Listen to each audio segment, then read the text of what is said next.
আমার প্রিয় শিক্ষার্থী বন্ধুরা, আশা করি তোমরা সকলে কুশলে আছো। আজকে মিশ্রযুক্ত বর্ণ দিয়ে বাক্য গঠনের আরেকটি নতুন পর্ব তোমাদের সামনে আমি হাজির করেছি। আজকের মিশ্রযুক্ত বর্ণ হচ্ছে উঁর সাথে ক্ষিউ। ক্ষিউ নিজেই একটি যুক্ত বর্ণ, সেই জন্য উঁ এবং ক্ষিউ এই দুটো যোগ করলে যেসব শব্দগুলো তৈরি হয় সেই শব্দগুলোর অর্থ এবং সেই শব্দ দিয়ে একটি করে বাক্য রচনা করে আজকে আমি তোমাদের দেখাবো। এসো তাহলে। আজকের যুক্তবর্ণ হচ্ছে উঁর সাথে ক্ষিউ। উঁ নিজে একটি বর্ণ, আমরা সবাই জানি, এবং ক্ষিউ তৈরি হয়েছে দুটি যুক্ত বর্ণ দিয়ে। ক এবং মূর্ধন্য স এই দুটো বর্ণ মিলিয়ে তৈরি হয় ক্ষিউ। অতএব কিনা এটা একটা যুক্ত বর্ণ এবং এর সঙ্গে উঁ যোগ করে যে বর্ণটা তৈরি হয় উঁ ক্ষিউ দিয়ে, সেইটা সম্বন্ধে আজকে আমি তোমাদের সঙ্গে আলোচনা করব। এই বর্ণটা দিয়ে প্রথম যে শব্দটা আমি লিখব সেটা হচ্ছে আকাঙ্ক্ষা। আ কয়াকারে কা, এই হচ্ছে উঁ এবং ক্ষিউ, আকাঙ্ক্ষা। এই আকাঙ্ক্ষা শব্দের অর্থ হচ্ছে ইচ্ছা। রস্বই চয় ছয় আকার, ইচ্ছা, অথবা কিনা বাসনা, মনের ইচ্ছা, তাকে বলা হয় বাসনা। বাসনা। তাহলে আকাঙ্ক্ষা শব্দের অর্থ হচ্ছে ইচ্ছা বা বাসনা, মনের যে ইচ্ছা তাকে বলা হয় বাসনা। এবার এই আকাঙ্ক্ষা দিয়ে আমি তোমাদের কি বাক্য রচনা করে দেখাতে পারি? একটা বাক্য দেখাবো।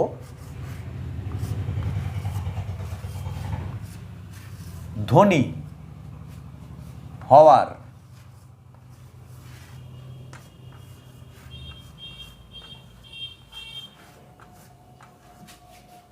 আকাঙ্ক্ষা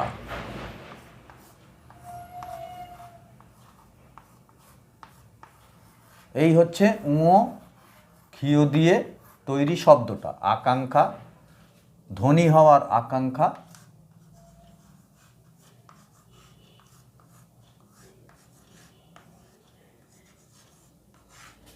সবারই থাকে।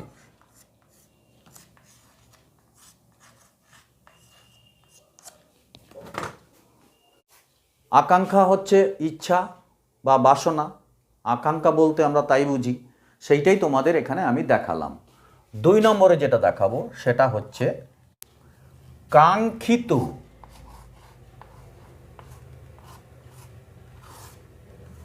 এই হচ্ছে উঁ ক্ষিউ দিয়ে যুক্ত বর্ণটা, কাঙ্ক্ষিত।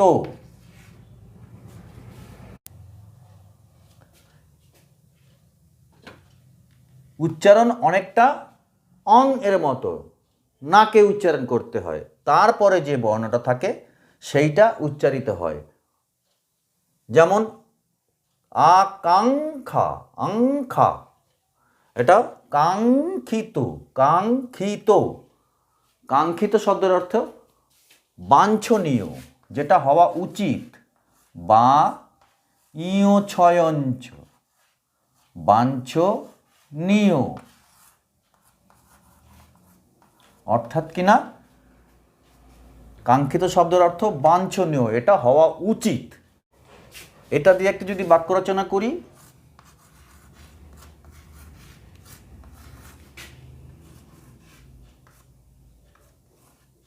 মনুষ্য চরিত্র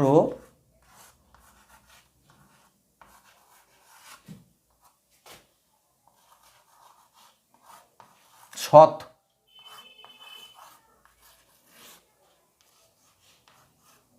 হওয়া কাঙ্ক্ষিত।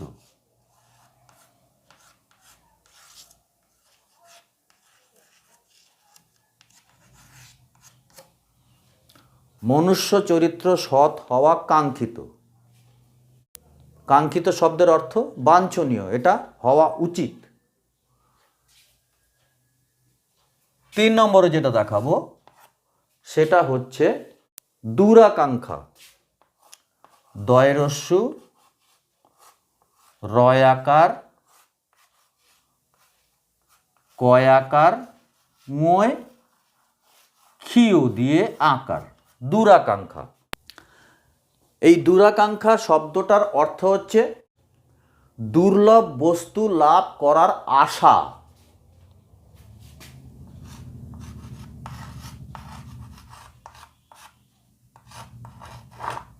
দুর্লভ বস্তু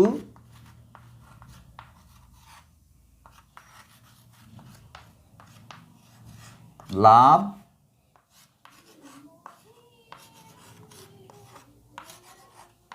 করার আশা, তাকে বলা হবে দূরাকাঙ্ক্ষা। আকাঙ্ক্ষা হচ্ছে ইচ্ছা বা বাসনা, দূরাকাঙ্ক্ষা ইচ্ছা বা বাসনাটা অনেক কষ্টে অর্জিত করতে হয় বা অনেক দূরে, সেইটাকে বলা হবে দূরাকাঙ্ক্ষা, অর্থাৎ দুর্লভ বস্তু লাভ করার আশা, সোজা বাংলায়। এটা দিয়ে একটা বাক্য রচনা, তাই তো? ভিখারির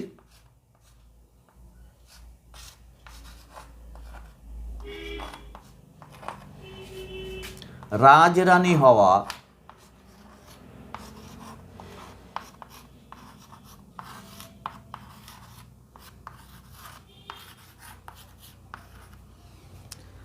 ভিখারির রাজরানী হওয়া দূরাকাঙ্ক্ষা।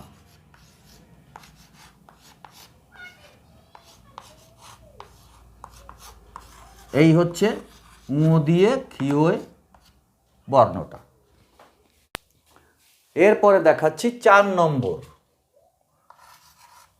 4 নম্বরে নিরাকাঙ্ক্ষা।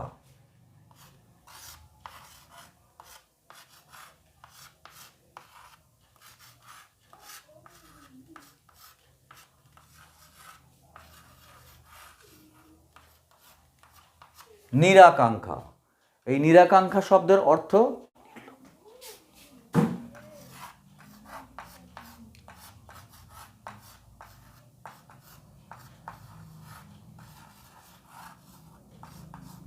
আকাঙ্ক্ষা শূন্য। যার আকাঙ্ক্ষা নাই তাকে বলা হয় আকাঙ্ক্ষা শূন্য। নির্লোভ,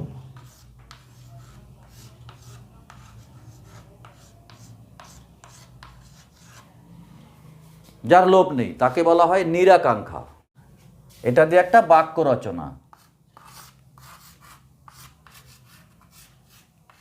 নিরাকাঙ্ক্ষা, এই হচ্ছে উ দিয়ে ক্ষীয় দিয়ে যুক্ত বর্ণ। নিরাকাঙ্ক্ষা ব্যক্তি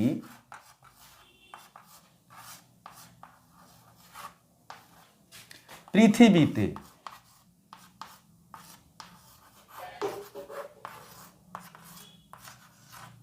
সুখী।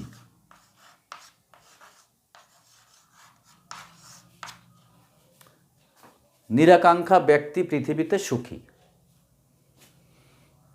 এরপরে দেখাবো 5 নম্বর ফল আকাঙ্ক্ষা। ফলাকাঙ্ক্ষা কয়াকার উয় ক্ষীয় আকার, ফলাকাঙ্ক্ষা।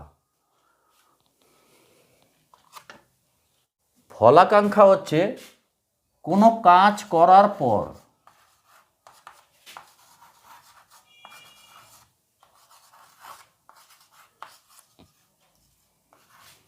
পরে ফলের আশা করা।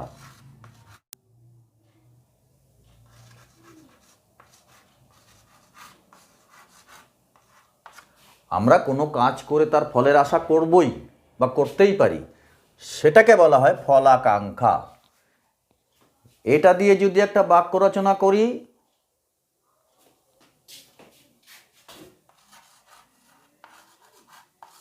ফলাকাঙ্ক্ষা, এই হচ্ছে ক্ষয় দিয়ে যুক্ত বর্ণটা, ফলাকাঙ্ক্ষা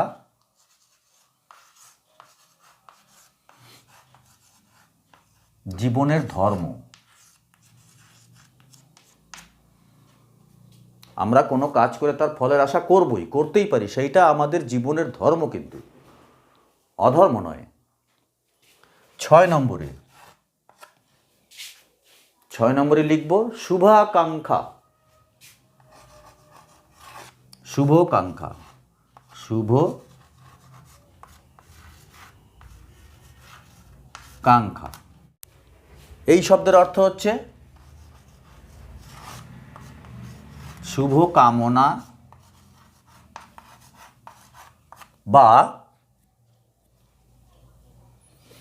মঙ্গল কামনা।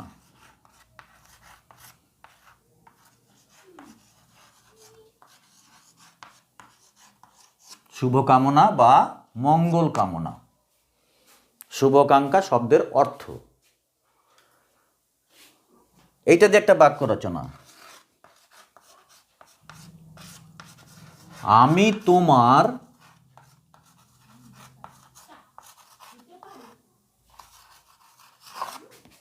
শুভাকাঙ্ক্ষী।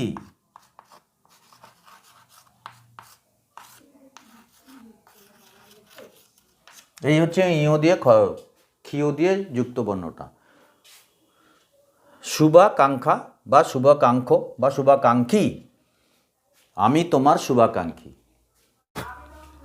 এরপরে দেখাচ্ছি 7 নম্বরে হিতাকাঙ্ক্ষী।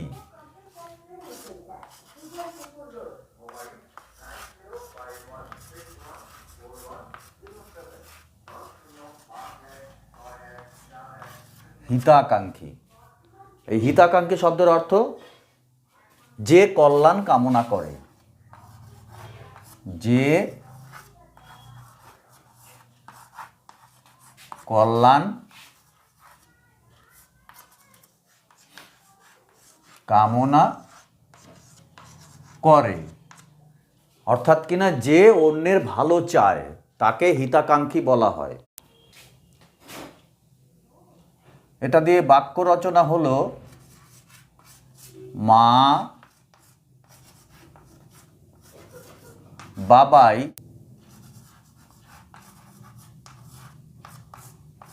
সন্তানের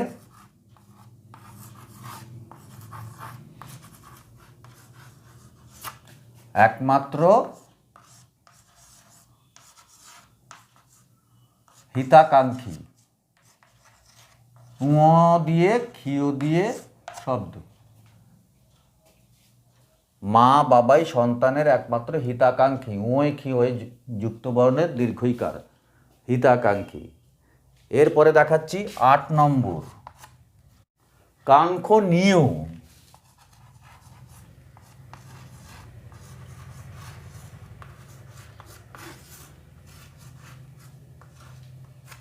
কাঙ্ক্ষনীয়, কাঙ্ক্ষনীয় শব্দের অর্থ হচ্ছে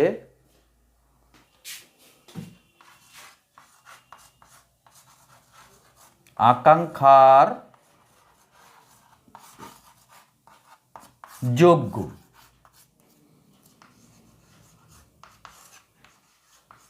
আকাঙ্ক্ষার যোগ্য, যাকে বাসনা করা যায়, ইচ্ছা করা যায়, তাকে বলা হয় কাঙ্ক্ষনীয়, আকাঙ্ক্ষার যোগ্য, যেটা মনে চাওয়া যায়।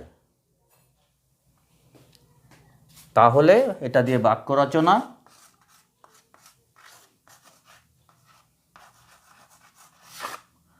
পরিশ্রমের ফল কাঙ্ক্ষনীয়।